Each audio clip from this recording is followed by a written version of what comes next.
Hola, hoy en Retrologando vamos a recordar una serie detectivesca celebérrima en su momento y que ha trascendido pues al tiempo, a los años, a través de ciertos iconos. Una serie bastante interesante, me refiero a Kojak.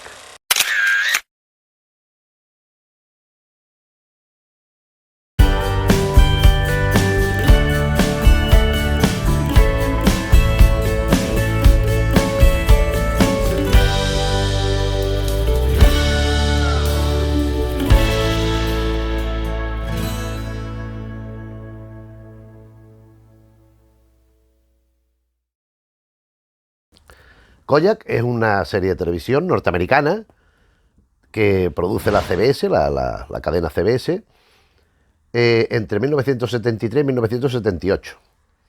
A lo largo de estas temporadas se van sucediendo los episodios, no son temporadas de una cantidad precisa de capítulos, sino que van según van adaptándose. La primera es la más larga, con diferencia. Después los siguientes años fueron haciendo pues menos episodios hasta que en 1978 pues ya se cortó porque no tenía pues el público que tenía, la audiencia que se esperaba y que había mantenido en la etapa inicial, en los primeros capítulos. Esto es una serie que se debe a Avi Mann. Avi Mann es un guionista bastante importante en el cine y en la televisión estadounidense. En 1961 le dieron el Oscar por El juicio de Nuremberg, el guión lo hizo él. Y después que ha hecho series de televisión, algunas se ha visto aquí, no todas, pues bastante conocidas por su carácter, digamos, ideológico. Por ejemplo, hizo una serie sobre Martin Luther King, hizo otra sobre Hoffa, sobre Jimmy Hoffa, una película también, y otra serie, aquí me parece que esta no se ha conocido, pero fue bastante conocida ahí, sobre Simon Wiesenthal. Simon Wiesenthal, que es el judío aquel que se dedicaba a buscar nazis escapados que se habían escondido por ahí, por Hispanoamérica, por Norteamérica, por ahí, con identidades falsas.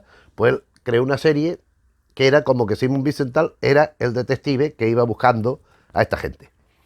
Esto, Avi Mann. La serie de Kojak, en particular, aquí tenemos en DVD, la única que yo nada más que sé que se ha hecho esta cajita, que trae pues una serie de capítulos, dice aquí la primera temporada, que tiene 22 episodios. Sin embargo, no está el piloto. ¿En qué consiste la serie de Kojak? Pues es una serie al uso. Ya había habido, estamos hablando de 1973, había habido algunos telefilmes de carácter de este corte policíaco que llegó en su momento a ser celebérrimo porque lo sacaban como en cadena, ¿no? Como construyendo en cadena, como que había los Colombo, MacLeod, Banachek, tal y cual. Pero Kojak no era de esta... Primero, no era de esta productora, y segundo, no era de esta serie. O sea, esta serie que alternaba, en su momento, a propósito de Colombo lo comentamos, Colombo, Banachek, MacLeod, McCoy, Macmillan y Señora, etcétera, etcétera. Kojak era una serie única, exclusiva, independiente, que después hubo una tendencia a asociarla con lo otro, con las otras, porque, claro, de género detectivesco, con un protagonismo pues muy amplio a cargo de un personaje, que es un policía. Todos eran policías. Banachek no, Banachek era igual que Macmillan, eran detectives, pero los otros sí eran policías igual que Kojak. Sucedía en una ciudad. Kojak tenía varias particularidades, por ejemplo. Kojak era bastante más explícitamente violenta que las otras. Las otras eran más light. Ha habido un muerto tal, pero no era una cosa. En cambio, en Kojak sí se veían, por ejemplo, se veían los asesinatos, se veían la gente de los bajos fondos, pero sin endulzarlo, sin quitarle hierro, sino mostrando lo que había allí. No en vano, el creador, pues es un guionista y lo que ha hecho él, pues siempre ha incidido un poco en estos temas. De hecho, el arranque de la serie Kojak, cuyo título es, en español, Los asesinatos de Marcus Nelson, yo no sé si esto se tradujo así, de Marcus Nelson Murders, Kojak, y entonces el Kojak iba con una C, o sea, aquí después de la A había una C en esa primera historia, que era en dos entregas, un capítulo en dos partes, dos capítulos, vamos, una historia en dos capítulos. Esto estaba basado en un caso real. O sea, esto sucedió que en Manhattan, pues a dos prostitutas las cogieron, las violaron y después se las cargaron de muy mala manera. Bueno, nunca se asesina de buena manera, pero vamos. Y entonces hubo una primera investigación muy superficial y acusaron a un chico negro que además no estaba ni por allí. Lo dieron como culpable, lo encerraron tal igual. De pronto un detective, que naturalmente no se llamaba Koyak, que no es la realidad, empezó a indagar y reabrió la investigación. Hubo una segunda investigación y se vio que aquel negro no podía ser, que no era, y se encontraron que era un señor caucásico, un señor blanco, que además era drogadicto, el que había sido el responsable material de los asesinatos aquellos. Sobre esto, el propio Aviman hace una novela policíaca, pero con todo el trasunto de los prejuicios que había desde la cuestión racial, de la cuestión racista que había. Siempre, o sea, como el Casablanca, cuando dice Claude Rains, han matado tal, busquen a los sospechosos habituales. Pues esto era igual, o sea, siempre iban a por los mismos, como si fueran siempre los responsables de todas las cosas. Y naturalmente no era así. La acción de Koyak se desarrolla en Nueva York, es una comisaría, el distrito número 13, donde hay un teniente que después, años después, bueno, ya lo veremos, pasa a ser inspector jefe, que es Koyak. Es Koyak. Entonces, pues era un señor allí que tenía cierto mando, había un jefe por encima de él, que era un capitán, que después lo nombran jefe de la policía del distrito aquel. Y ahora veremos un poco los personajes, muy por encima, y que se iban enfrentando con los casos. Particularidades, pues que el Koyak pues las normas al uso se las pasaba un poco por el forro. Entonces él hacía lo que él consideraba que tenía que hacer, si tenía que amenazar, si tenía que engañar, si tenía que tender una trampa, si tenía que pactar con uno, digamos, haciendo la vista gorda sobre un delito menor para que le ayudara a coger al asesino en cuestión. En fin, el Koyak pues hacía bastante lo que quería. Con la connivencia de este capitán, que ya digo que después era el jefe de la policía del distrito, el capitán McNeil, y con su grupo de agentes que lo tenían respaldándolo.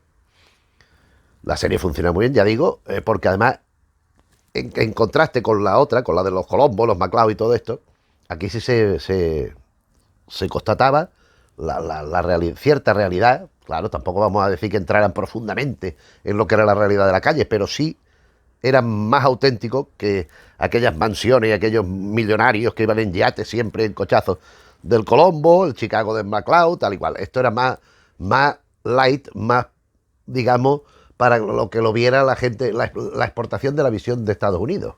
Koyak esto lo echaba por tierra. Koyak sí mostraba la realidad, de hecho allí aparecían drogadictos y aparecían cosas. Algo que generó que ciertos capítulos en España se censuraran. O sea, ciertos capítulos que son todos duran 55 minutos, en España alguno duró 45. Más no duró, pero menos, incluso algunos quizás incluso ni se llegara a proyectar, a emitir, mejor dicho. Porque eran demasiado crudos para lo que era la televisión de entonces, habituada a los seriales policíacos estos.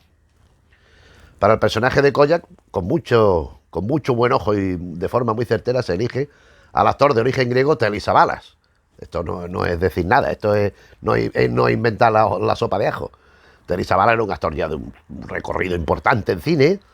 Por ejemplo, recordemos El hombre de Alcatraz, que la hace Van Lancaster con el pajarito. El de al lado, el de la celda de al lado, es Telly Savalas, que entonces llevaba un poco de pelo. Telly Savalas siempre se ha caracterizado porque ha ido con la cabeza afeitada, siempre ha ido rapado. Pero es que él era calvo de la parte superior de la cabeza. Entonces, en esta del hombre de Alcatraz y en la versión inicial del Cabo del Terror, que protagonizan Gregory Peck y Robert Mitchum, él es el detective que le ayuda a Gregory Peck y también va con la franjita de pelo de aquí de los lados. Pero después ya siempre ha salido calvo. Koyak le dio una popularidad inmensa, hizo cantidad de películas en España, hizo algunas que hacía una, por ejemplo, que hacía de Pancho Villa. De Pancho Villa era Telly Savalas, o sea que no sé qué parecido le verían. Hizo también Pánico en el Transiberiano junto a Christopher Lee y Peter Cushing, por ejemplo, que él era una especie de cosaco que atacaba al tren aquel. Telly Savalas era un hombre, 12 del patíbulo, importantísima película. O sea, él ha tenido personajes importantes y era conocido antes, durante, sobre todo durante y después de Koyak. Lo que pasa es que después de Koyak ya se dedicó a hacer papeles menores. Ya no hizo películas de tanta envergadura como había hecho antes. Pero bueno, pero es un actor que siempre estuvo trabajando hasta que decidió retirarse. Él, al personaje de Koyak, le confiere algo que no estaba en lo escrito, al parecer. Pues ese carácter rudo, ese cinismo, ese decir las cosas Pero en la serie había frases que eran muy conocidas.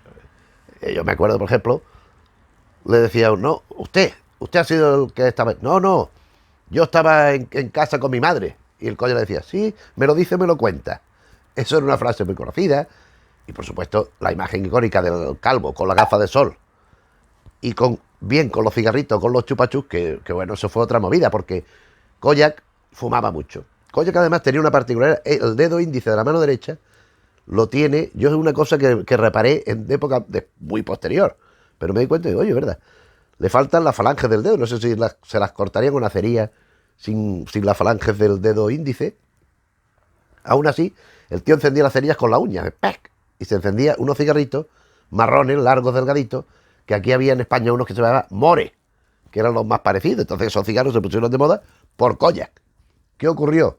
Que la sociedad estadounidense, tan abierta, tan progresista como siempre, pensó que aquello era demasiado tabaco, y paulatinamente fueron cambiando los cigarrillos por los chupachus. Los caramelos son con palitos, tanto es así que en España, y sigue existiendo, vamos, se hicieron unos chupachus Kojak, que el dibujo de la cajita era una caricatura, un dibujo de Kojak, con la mano así con la pistola y con el chupachus. El chupachus de Kojak era así conocidísimo, pero yo creo que en todos los rincones del universo, por lo menos del mundo occidental, porque es que era una, como después también lo actualizó un poco, en menor medida, pero también muy importante, Johan Cruyff, que también le quitaron de fumar y estaba todo con el chupachus de la que te pego. Pues el Kojak también, pero Kojak fue antes. Y era un detective que no se ajustaba a las tonterías, que era bastante duro en la expresión detectivesca del género. No obstante, bueno, también recordar que entre los guiones, por ejemplo, Joe Gores, que hablamos aquí a propósito de Dashiell Hammett, hablamos de 2 libros de él, de Hammett, o al estilo Hammett, y de Speedy Archer, la precuela del Halcón Maltés. Este autor hizo como 6 o 7 guiones. En el año 75 le dieron un premio al mejor guión de serie televisiva, de capítulo televisivo, por uno de los capítulos de Kojak. Estos capítulos después, alguna vez, sacaron en libritos, unos libritos, que eran como novelitas de Kojak. Pero lo que pasa es que algunas veces eran capítulos y otras veces eran cosas que se inventaba pues el responsable de la editorial, porque no iban ni firmados. La mayoría de las veces, no ponía el autor. Entonces, pero Kojak fue un fenómeno que impactó mucho, sobre todo los 3 primeros años, fue muy importante. En Estados Unidos hizo desplazar otra serie, entonces muy famosa, Cannon, que era un detective gordo, ¿qué tal? Pues lo hizo, que tenía el prime time, el Cannon, y lo desplazó a la hora anterior, y después de Cannon emitían Kojak, que era la serie estrella. En España la pusieron los sábados por la noche, que era el día de máxima audiencia televisiva. Fue muy seguido, muy conocido. Y ya digo, y gran parte del acierto es el alma de la serie, que es Telly Savalas. Telly Savalas además colaboró también en alguna dirección, en algún guión también, y aparte él le imponía la impronta al personaje. Me acuerdo que mucho tiempo después, hablando de la serie Kojak, no me acuerdo qué director, qué realizador de televisión, dice que con Telly Savalas era muy fácil trabajar y muy difícil. Muy fácil, porque era un hombre que siempre estaba pensando, el propio Savalas, en los planos, en las cosas, con lo cual facilitaba mucho la labor, pero por otra era más difícil porque es que el guión muchas veces él lo adaptaba a sí mismo. Muchas veces o casi siempre. Y en el caso de Kojak, por lo visto, era lo habitual porque la estrella indudable era él. Entonces él lo adaptaba y lo hacía a su manera. Entonces los otros actores, ya, claro, cuando llevaban una serie de capítulos, pues ya tenían los mecanismos, ya lo seguían, pero lo que al principio les costaba. Tenemos al detective calvo, con mala leche, que no pactaba con nadie, no se casaba con nadie, era un policía que no le podían intentar de ninguna manera, y su superior, a su vez su cómplice, porque al principio, pero coña, ¿qué me dice usted? Pero poco a poco, a lo largo de la serie, pues se van unificando y van haciéndose más amigos. El capitán McNeil, que después hace un jefe de la policía aquella, que es Dan Fraser, era un actor que a mí siempre me ha recordado mucho a Karl Malden, otro actor, hombre, Karl Malden es un actor importantísimo, fue muchos años presidente de la Academia de Cine de Estados Unidos, y que era un actor muy interesante. Este hombre se parecía así mayor, veterano, con los pelitos canos, y que era, como dijéramos, el contrapunto, mientras que Kojak era todo acción, era todo exuberancia, el otro era el calmado, era el contemplativo. Pero hombre, ¿usted está seguro? Sí, sí. Yo no me acuerdo si Kojak se llamaba Aristóteles también, porque Telly Savalas es Aristóteles Savalas. Entonces el Telly era la abreviatura de Aristóteles, Yo no me acuerdo si Collas, porque Collas figuraba que era griego, igual que el propio Telly Savalas, al igual que George Savalas, el hermano de Telly Savalas, que era Stavros, que era otro policía de la serie, que era uno grueso, con el pelo muy rizado, con la nariz gorda, con la cara que siempre estaba en la oficina allí, siempre estaba en la comisaría, pues haciendo los informes, haciendo los papeles, y ese era el hermano del Telly Savalas, en la realidad.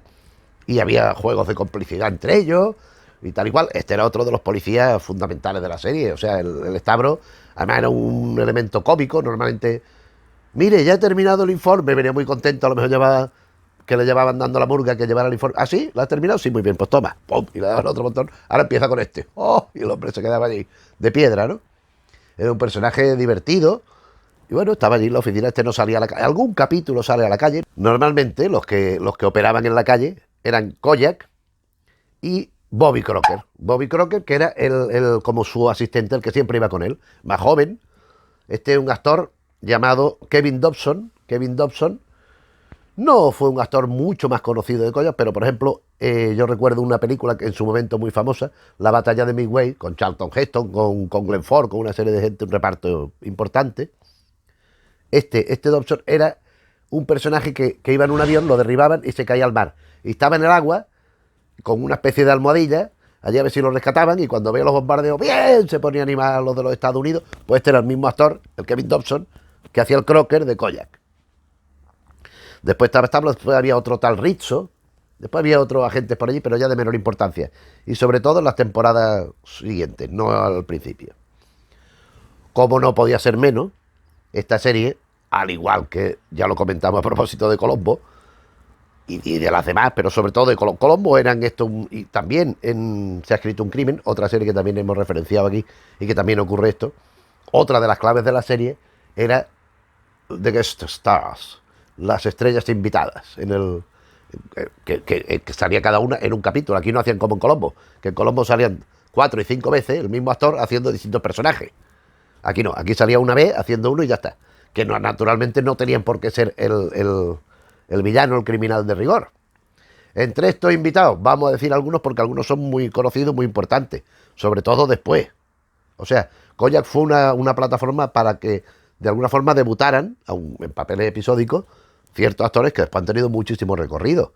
Por ejemplo, Frank Murray Abraham, el Salieri de la película Amadeus, de Milo Forman, aparece en una de estos capítulos. Por ejemplo, Danny Aiello, un actor conocidísimo. Eli Wallace también hizo su capítulo, pero Eli Wallace no debutaba. Eli Wallace ya era conocido, secundario, pero conocido, que es un actor muy interesante también. Apareció Paul Michael Glaser, que años después haría, no muchos años después, pero algunos años después, haría Starkey Hatch.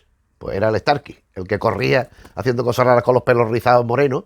El rubio era David Soul, el moreno era Paul Michael Glaser, pues también hizo su capítulo de Kojak. En otro capítulo apareció Paul Anka, un cantante conocidísimo. En la época fue un cantante de primerísima magnitud internacional. O un personaje que este actor sí que debuta en un capítulo de esto, Richard Gere.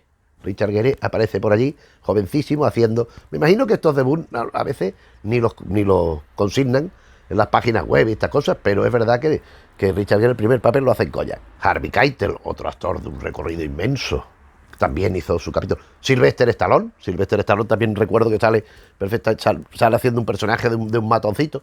Ruth Gordon, esa señora siempre anciana, muy pispireta ella, que hablamos a propósito de Colombo. En un Colombo también salía, que hacía una escritora de novelas policíacas que encerraba a su supuesto yerno en una caja fuerte y lo dejaba allí morirse. O su coprotagonismo importantísimo destacado en otra película que también hablamos aquí, La semilla del diablo. Ruth Gordon es la señora vieja, aquella, la vecina, que es la bruja que monta todo el tinglado.